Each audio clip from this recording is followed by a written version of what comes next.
अस्सलामुअलैकुम, बोलीज में खुशामदीद। मैं हूँ गौहर इशरत और मैं हूँ महरुख शहरियार। हेडलाइंस आप मुलाहिजा कर चुके हैं। बुलेटिन का बाकायदा आगाज करेंगे। सबसे पहले आपको आगाह करेंगे कि स्मोक से पंजाब की फिजा मुकम्मल तौर पर धुंधलाई हुई है। लाहौर आज एक मरतबा फिर दुनिया का दूसरा आलूदा तरीन शहर करार दिया गया है। स्मोक की औसत शरह 432 रिकॉर्ड की गई है। खैबर पख्तूनख्वा में स्मोक की शिद्दत कम हो गई है। आलूदा तरीन शहरों में पेशावर तीसरे से छठे नंबर पर आ गया। आलूदा तरीन फिजा से पंजाब के मामूलात मफलूज हो गए। स्मोक पूरे सूबे पर छाई है। पाकिस्तान के आलूदा तरीन शहरों में लाहौर के बाद मुल्तान का दूसरा, इस्लामाबाद का तीसरा, जबकि रावलपिंडी का चौथा नंबर है। लाहौर आज दुनिया का दूसरा आलूदा तरीन शहर रिकॉर्ड किया गया। स्मोक की औसत शरह 432 रिपोर्ट हुई। मुल्तान के air quality index 293 points record किया गया। शकरगढ़ और गिरदनवाख में शदीद स्मोक का राज है। हद निगाह इंतहाई कम है। ट्रैफिक की रवानी शदीद मुतासिर है। दूसरी जानिब खैबर पख्तूनख्वा में स्मोक की शिद्दत कम होने लगी। पेशावर में एयर क्वालिटी इंडेक्स 220 रिकॉर्ड किया गया। पेशावर आलूदा तरीन शहरों की फहरिस्त में तीसरे से छठे नंबर पर चला गया। हरीपुर में एयर क्वालिटी इंडेक्स 117, जबकि अबडाबाद में 162 रिपोर्ट हुआ। अक़वाम मुत्तहिदा का इदारा यूनिसेफ खबरदार कर चुका है कि पंजाब में स्मोक 1 करोड़ 10 लाख बच्चों के लिए संगीन खतरा है। लाहौर ने गुज़िश्ता हफ्ते फ़िज़ाई आलूदगी के रिकॉर्ड तोड़े हैं। आलूदगी WHO के रहनुमा स्मोक इस कदर शदीद है कि सैटेलाइट से भी वादे देखी जा सकती है। और स्मोक के बाइस पंजाब के स्कूल्स बंद हैं। दफातर की हाजिरियां 50% कम रखी गई हैं, जबकि खिलाफ वर्जी पर 24 घंटों में 1 करोड़ 48 लाख 90 हज़ार के जुर्माने किए गए हैं।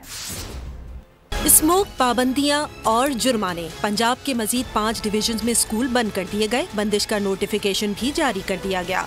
DG खान, साहिवाल, सरगोदा, भावलपुर और रावलपिंडी डिवीजन में 17 नवंबर तक स्कूल्स बंद रहेंगे। दफातर, NGOs और फ्रेंचाइज को हाजिरी 50% कम करने की हिदायत की गई है। निजी इदारों के निस्फ स्टाफ को ऑनलाइन काम करने का हुक्म दिया गया है। खिलाफ वर्जी पर सेक्शन 188 के तहत कार्रवाई होगी।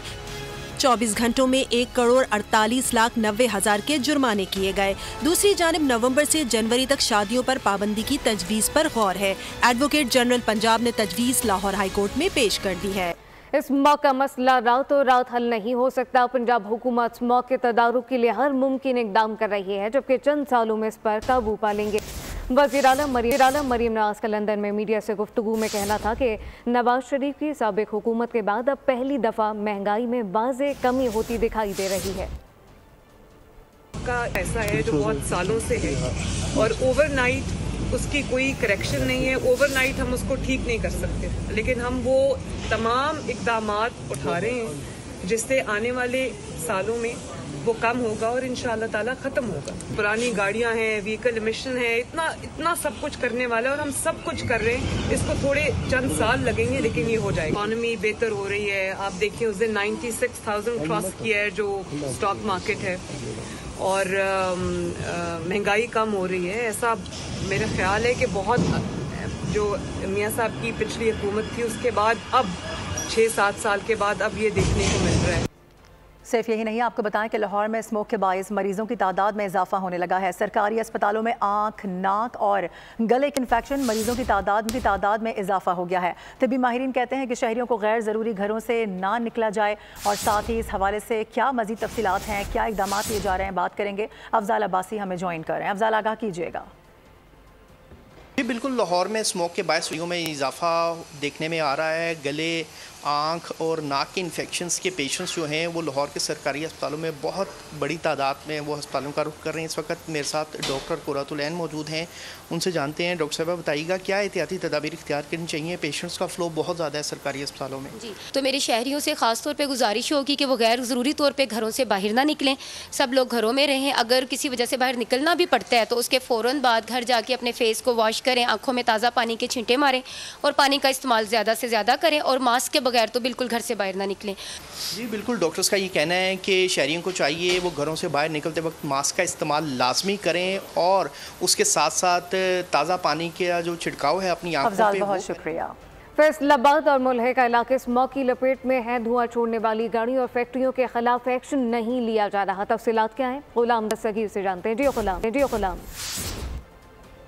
बिल्कुल, शहर में सैलाब का सिलसिला चल रहा है।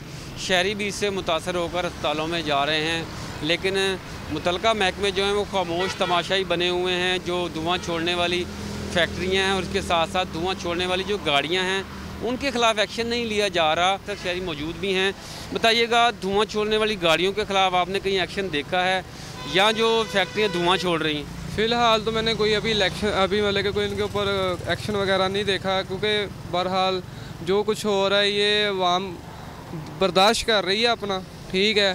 धुआं बाइकों से भी धुआं है, चिमनियों से भी धुआं है, फैक्ट्री से भी धुआं है, मिलों से भी है, काफ़ी सारे मतलब के तादाद में जो लोग इधर कचरा वगैरह जलाते हैं उसका धुआं भी फैल रहा है, जिस पर पाबंदी नहीं लग रही। एक्शन प्लान मतलब करना चाहिए ताकि इस पे एक्शन हो और जो स्मोक को जितना कम किया जा सके कम हो, ताकि शहरी। बहुत शुक्रिया। ऑल्टरनेट्स क्या हो सकते हैं? स्मोक से कैसे लड़ा जा सकता है? इसके लिए बीजिंग की जानिब देखना होगा, जहां कभी दिल्ली और लाहौर से कई ज़्यादा स्मोक हुआ करती थी। वहां स्मोक कैसे ख़त्म की गई, आपको दिखाते हैं। मादी करीब में चीनी दारुल हुकूमत बीजिंग में शदीद तरीन स्मोक हुआ करती थी, लाहौर और न्यू दिल्ली से भी ज़्यादा। मगर फिर क्या हुआ? चीनी हुकूमत ने 2 दहाइयों तक बीजिंग की स्मोक से जंग लड़ी। सनती सरगर्मियों से शहर की फिजा इस कदर जहरीली हो चुकी थी कि Shanghai academy of social sciences ने 2014 में कह दिया था कि यह शहर रहने के काबिल नहीं रहा। मगर फिर चीनी हुकूमत ने सनतों के लिए धुएं के अखराज की हदूद मुतय्यन की, जदीद एयर क्वालिटी मॉनिटरिंग मैकेनिज्म बनाया, पब्लिक ट्रांसपोर्ट इंफ्रास्ट्रक्चर जदीद और कार्बन फ्री बनाया, इलेक्ट्रिक से चलने वाली गाड़ियों की तशहीर की गई। शहर में स्मोक टावर्स नस्ब किए गए जो फिजा को साफ करते रहते हैं, और ये इक़दामात बरसों बाद भी सख्ती से लिए जा रहे हैं। यही वजह है कि आज बीजिंग का एयर क्वालिटी इंडेक्स 85 है। पाकिस्तान के मैदानी ज़राई इलाकों पंजाब और सिंध में धुंध का राज बरकरार है, लेकिन गिलगित बल्तिस्तान और आज़ाद कश्मीर में तेज़ हवा के साथ बारिश का इम्कान पैदा हो गया है। मुल्क के ज़्यादातर इलाकों में मौसम खुश्क और गर्म रहने का इम्कान है, लेकिन अगर पाकिस्तान के बेशतर इलाकों की बात करें तो गर्म और खुश्क हवाएं मौजूद हैं। गिलगित बल्तिस्तान, बालाई खैबर पख्तूनख्वा, कश्मीर और खित्ता पोटोहार में मतला अबर आलू रहने के अलावा तेज़ हवा और गरज चमक के साथ बारिश और बुलंदोबाला पहाड़ों पर हल्की बर्फबारी की तवक्को है। आम शहरों के दर्जा हरारत जान लेते हैं। बात करेंगे सबसे पहले शहर कराची की। जी हाँ, शहर कायद की अगर बात करें ज़्यादा से ज़्यादा आपको बताएं 32 और कम से कम 21 डिग्री रहने का इम्कान है। साथ साथ हैदराबाद की बात ना हो कराची के साथ तो बात अधूरी लगती है। हैदराबाद में कम से कम 21 और ज़्यादा से ज़्यादा 35 डिग्री रिकॉर्ड किया गया है। और मीरपुर खास आपको लिए चलें, मीरपुर खास में कम से कम 17 और ज़्यादा से ज़्यादा 35 डिग्री तक रहने का इम्कान है। नवाबशाह में कम से कम दर्जा हरारत आप देख सकते हैं स्क्रीन पर 19 और ज़्यादा से ज़्यादा 35 डिग्री रिकॉर्ड किया गया है। और लाड़काना का जिक्र करें जहां पे सर्द हवाओं का राज है, लाड़काना में कम से कम 19 और 33 मैक्सिमम रिकॉर्ड किया गया है। साथ साथ गवादर की बात करें जहां पे कम से कम दर्जा हरारत आप अपनी स्क्रीन पर देख सकते हैं, कम से कम 21 और 31 ज़्यादा से ज़्यादा डिग्री रिकॉर्ड किया गया है। साथ साथ कोयटा में सर्द हवाओं के डेरे हैं जहां पे कम से कम दर्जा हरारत आप देख सकते हैं 8 और ज़्यादा से ज़्यादा 26 डिग्री रिकॉर्ड किया गया है। सरजमीन औलिया यानी कि मुल्तान का जिक्र करें जहां पे बादलों का राज बरकरार है और मुल्तान में कम से कम 18 और ज़्यादा से ज़्यादा 30 सेंटीग्रेड रिकॉर्ड किया गया है। लाहौर की बात करें और लाहौर जिंदा दिलाने लाहौर, जी हाँ, लाहौर में कम से कम 14 और ज़्यादा से ज़्यादा 26 सेंटीग्रेड रिकॉर्ड किया गया। साथ साथ फैसलाबाद का रुख करते हैं। फैसलाबाद में भी बादलों का राज है लेकिन कम से कम 16 और ज़्यादा से ज़्यादा 29 सेंटीग्रेड रिकॉर्ड किया गया। शहरी इक़्तिदार की बात ना हो तो फिर बात ज़रा नामुमकिन लगती है, लेकिन शहरी इक़्तिदार में कम से कम 12 और ज़्यादा से ज़्यादा 25 सेंटीग्रेड रिकॉर्ड किया गया। इसकी के साथ साथ मरी में भी बादलों के डेरे हैं। कम से कम दर्जा हरारत आप देख सकते हैं मरी में 8 और ज़्यादा से ज़्यादा 16 सेंटीग्रेड रिकॉर्ड किया गया। पेशावर में बात करें, पेशावर के आपको लिए चलें जहाँ पे पेशावर में कम से कम 12 और ज़्यादा से ज़्यादा 26 सेंटीग्रेड रिकॉर्ड किया गया। मुजफ्फराबाद का रुख कर लेते हैं जहाँ पे बारिश का भी इम्कान ज़ाहिर किया गया। मुजफ्फराबाद में कम से कम 9 और 23 ज़्यादा से ज़्यादा रिकॉर्ड किया गया सेंटीग्रेड। साथ साथ नाज़रीन आपको अब लिए चलते हैं स्कर्दू जहाँ पे गहरे बादल छाए हुए हैं। स्कर्दू में कम से कम 2 और ज़्यादा से ज़्यादा 7 सेंटीग्रेड रिकॉर्ड किया गया है।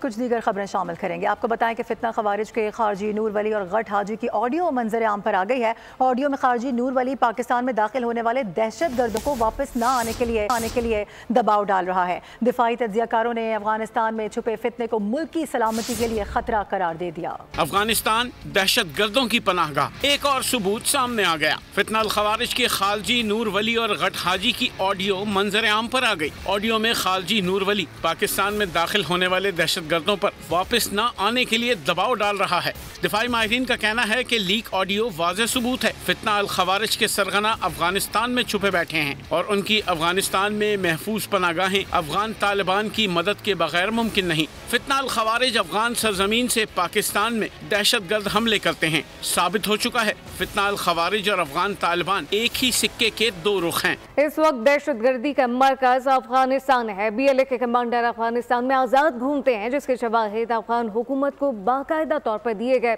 अब्दुल्ला कुल ने बोली से गुफ्तगू में कहा कि पाकिस्तान में कानून नाफिज करने वालों पर हमले किए जा रहे हैं। इसमें हमें आलमी दुनिया के साथ मिलकर आवाज़ उठाना होगी। तो उनका जो एक सिलसिला चल रहा है दहशत गर्दी का, उसका एपिसेंटर जो है वो अफगानिस्तान है। पाकिस्तान चौमुखी लड़ाई लड़ रहा है। अफवाज पाकिस्तान रोजाना कुर्बानी दे रही है और हकीकत यह है कि अब जो दहशत गर्दी जिस अंदाज में हो रही है, इसको अगर गौर से देखा जाए तो ये टारगेटेड ऑपरेशन हैं। ये बाकायदा अफवाज पाकिस्तान के ऊपर और सिक्योरिटी फोर्सेस के ऊपर, कानून नाफिज करने वाले इदारों के ऊपर हमले किए जाते हैं, जिसके शवाहिद मौजूद हैं हमारे पास और हमने अफगान हुकूमत को भी दिए हैं। लेकिन अगर अफगान हुकूमत नहीं मान रही तो जाहिर है फिर हमें इसके मुतालिक जो है वो एक सीरियस जो है वो थॉट प्रोसेस को डेवलप करना पड़ेगा और इंटरनेशनल कम्युनिटी को मिलाना पड़ेगा, क्योंकि पाकिस्तान एक जिम्मेदार न्यूक्लियर रियासत है। जबकि दूसरी जानिब गुस्ताखाना और फहश मवाद फैलाने वाली वेबसाइट्स को ब्लॉक कर दिया गया है। PTA गुस्ताखाना और गैर अखलाकी मवाद की ब्लॉकिंग के लिए मुख्तलिफ इकदाम कर रही है। अब तक PTA ने 1,183 गुस्ताखाना URLs और 8,44,008 फहश वेबसाइट्स को ब्लॉक किया है। PTA सोशल मीडिया पर गुस्ताखाना और गैर अखलाकी मवाद फैलाने वाली वेबसाइट्स के खिलाफ सख्त इकदाम के तहत कार्रवाई अमल में ला रही है। चंद रोज कबल PTA ने गैर रजिस्टर्ड VPNs को ब्लॉक करने का आगाज किया था। सार्फिन की जानिब से VPNs की सुस्त रवि की शिकायत मौसूल हुई थी। PTA VPNs की वाइट लिस्टिंग के अमल को भी तेज करना चाहता है। गैर कानूनी इमिग्रेशन को रोकने के लिए पाकिस्तान ने मुतादिद कानूनी और इंतजामी इकदाम किए हैं, जबकि पाकिस्तान ने अपने कानून नाफिज करने वाले इदारों को इंसानी स्मगलिंग में मुलविस मुजरमान के खिलाफ मौसर तरीके से कानूनी चाराजोई करने के लिए बाख्तियार बनाया है। वफाकी से दाखिला मोहसिन नकवी का हिंदी के दारुल हुकूमत में ज़ाती कॉन्फ्रेंस से खिताब कहा कि इंसानी स्मगलिंग से मुंसलिक खतरात के बारे में अवामी आगाही बढ़ाने और सरहदी कंट्रोल को मजबूत बनाने और इलाकाई और बैनुल अक़वामी ताउन को बढ़ाने पर तवज्जो दे रहे हैं। अहम खबर आपको देंगे। रावलपिंडी में लुटेरे बेकाबू हो गए हैं। थाना सादिकाबाद की हुदूद में खातून से लूट मार की ये वारदात रिपोर्ट हुई है। मुसल्लह डाकू राहगीर खातून से मोबाइल फोन छीन कर फरार हो गए हैं। इस मुतालिक तफसीलात क्या हैं, सरार खान से जानते हैं। सरार आगा कीजिएगा। जी बिल्कुल, रावलपिंडी शहर में जैसे ही मौसम तब्दील हुआ है और मौसम चूंकि सर्द होने की वजह से सर शाम ही लोग जो है घरों की तरफ रवाना हो जाते हैं और गलियां सुनसान हो जाती है, जिसकी वजह से जो है ये जो स्ट्रीट क्राइम की जो वारदात है उनमें रावलपिंडी शहर में पहले की निस्बत बहुत ज्यादा इजाफा हो गया है। और मज़कूरा फुटेज जो है जो थाना सादिकाबाद का जो इलाका है उसमें देखा जा सकता है कि किस तरीके से मोटरसाइकिल सवार जो है वो गली में खातून से जो है 2 लड़के बासानी मोबाइल फोन छीनते हुए फरार हो रहे हैं। इसके अलावा जो है वो वैसनी और चोरी की जो वारदातें हैं रावलपिंडी शहर में मामूल बन गई है और इस किस्म की CCTV फुटेज जो है ना अक्सर वारदातों की जो है ना होने के बावजूद पुलिस ताहाल जो है ना इस किस्म की वारदातों को रोकने में नाकाम नजर आ रही है। जी और अब लिए चलते हैं आपको कराची की बदकिस्मत कोरंगी रोड का हाल दिखाने, जहां से रोजाना लाखों अफराद अपनी गाड़ियों, मोटरसाइकिलों और बसों पर खौफनाक गड्ढों और मौत के मुंह से बचते बचाते गुजरते हैं। अजियत और तकलीफ तो बहुत है, मगर दिल महसूस कर रह जाते हैं कि कोई सुनने वाला नहीं है। कराची में यूं तो कई सड़कें तबाहाल हैं, मगर कोरंगी रोड पर खुदा किसी दुश्मन को सफर की अजियत ना दे। ये दर हकीकत वही शाहराह है जो सफर करने वालों को खुदा याद दिला देती है। जब पैर दर पे गड्ढे आते हैं, गाड़ियाँ डगमगाती हैं, जिस्म को शदीद झटके लगते हैं, हड्डियाँ चटकती हैं, दर्द की एक लहर कमर से उठती है तो दिमाग को झंझोड़ कर रख देती है। इंसान बेइख्तियार चिल्ला उठता है, अल अमान अल हफीज। न कहीं कुछ न कुछ मसला है, लेकिन कयूमाबाद से क्रॉसिंग तक सड़क का कोई पुरसाने हाल नहीं। माल बरदार ट्रक, बसें, कारें, रिक्शे और हजारों की तादाद में मोटरसाइकिलें इस सड़क से गुजरकर कोरंगी इंडस्ट्रियल एरिया या शहर के दीगर मकामात को जाती हैं। मगर ये रोड क्या है? रोड के नाम पर धब्बा है, एक कलंक है। जगह जगह पड़े गड्ढों ने सड़क को खंडर बना रखा है। जो कोई गड्ढों से बच जाए तो हिफाजती दीवार न होने की वजह से नदी में गिरने का खतरा सर पर तलवार बनकर लटक जाता है और कई किस्मत के मारे नदी में गिर भी चुके हैं। यहाँ हादसा इस कदर मामूल बन चुके हैं कि अब तो कोई रुकता भी नहीं हादसा देखकर। रोडों की हालत खास करके कयूमाबाद, कोरंगी क्रॉसिंग वगैरह, इनकी हालत बेहतर हो जाए। नई बाइक भी ले लो, वो 1 हफ्ता 1.5 हफ्ते में खराब हो जाती है। अब बाइक खराब हो जाती है तो लो है, हमारी क्या हालत होती होगी। एक लेडीज और एक जेंट्स जो बाइक से जा रहे थे, यहीं एक्सीडेंट हुआ है इसी रोड पर, मगर कोई पुरसान हाल नहीं है, कोई सुनने वाला नहीं है यहाँ पर। रोड का पता टूटा हुआ है, एकदम ब्रेक मारा तो पीछे वाली गाड़ी आके लग जाती है उनको आके। एक्सीडेंट तो होते हैं इनकी वजह से, काफी एक्सीडेंट होते हैं। सूरज गुरूब होते ही कोरंगी रोड भयानक अंधेरे में डूब जाती है, क्योंकि इस बदकिस्मत सड़क पर एक भी स्ट्रीट लाइट सलामत नहीं, जिससे डाकू और लुटेरे दिल भर कर लूट मार करते हैं। बहुत सारी सड़कें जो खराब हुई थी, उन सड़कों को उन्हीं ठेकेदारों से वापस काम कराया गया है। जो KMC के इंजीनियर जहाँ पे गलती पे तो उनको सस्पेंड किया गया, उनकी इंक्वायरी भी चल रही है। ये मैंने मेक श्योर किया है कि जहाँ जहाँ हमने काम किया था और वो सड़कें ख़राब हुई, उनकी पेमेंट हमने नहीं की है और हमने कहा है कि वही कॉन्ट्रैक्टर उस काम को रिपेयर करेगा। इस बदकिस्मत कोरंगी रोड का शायद मेयर कराची को भी कभी भूले से भी ख्याल नहीं आया, जो दिन रात खुद पता नहीं कौन कौन सी सड़कों की तामीर और मुरम्मत की वीडियोस और तस्वीर शेयर करते हैं, मगर किस्मत की मारी कोरंगी रोड की ना अब तक बारी आई, ना कोई उम्मीद लग रही है। अब ये जानिए, पाकिस्तान स्टॉक एक्सचेंज में तेजी का रुझान है। 100 इंडेक्स में 336 पॉइंट्स का इजाफा रिकॉर्ड किया गया। 93,500 से ज्यादा पॉइंट्स पर ट्रेड कर रहा है। इस वक्त स्टॉक मार्केट की सूरत हाल क्या है, बताएंगे हमारे नुमाइंदे कफील अहमद। जी कफील। देखिए भाई, स्टॉक मार्केट में अगर हम अब तक थोड़ा सा मार्केट जो है वो अप एंड डाउन है। कल भी 93,600 और 700 के लेवल पे मार्केट थी। अगर हम आज के कारोबार के आगाज़ की बात कर ले, मार्केट जो है वो पॉजिटिव आगाज़ हुआ था। हम उसके बाद क्या सूरत हाल है और ओवरऑल सेंटीमेंट क्या है, मेरे साथ मौजूद है शहरियार भट्ट। शहरियार, किस तरह देखते हैं मार्केट इस वक्त? IMF की टीम पाकिस्तान में है और तमाम जो मामला चल रहे हैं, क्या कहेंगे? देखिए, ऑल दो इकोनॉमिक इंडिकेटर तो सारे पॉजिटिव साइड में, जो नंबर्स आ रहे हैं बहुत इंकरेजिंग है। कार सेल्स के नंबर है सिग्निफिकेंट, इसमें इंप्रूवमेंट देख रहे हैं। बॉटम आउट करने के बाद जो पाकिस्तान में इकोनॉमिक ग्रोथ है अपसाइड के ऊपर नजर आ रही है। लेकिन on the other hand IMF की टीम इस वक्त पाकिस्तान में मौजूद है और रेवेन्यू कलेक्शन के हवाले से उनके काफ़ी ज़्यादा खर्चात हैं। लेकिन साथ साथ हमने देखा कि मार्केट ने 94,000 इंडेक्स क्रॉस किया इस वीक में।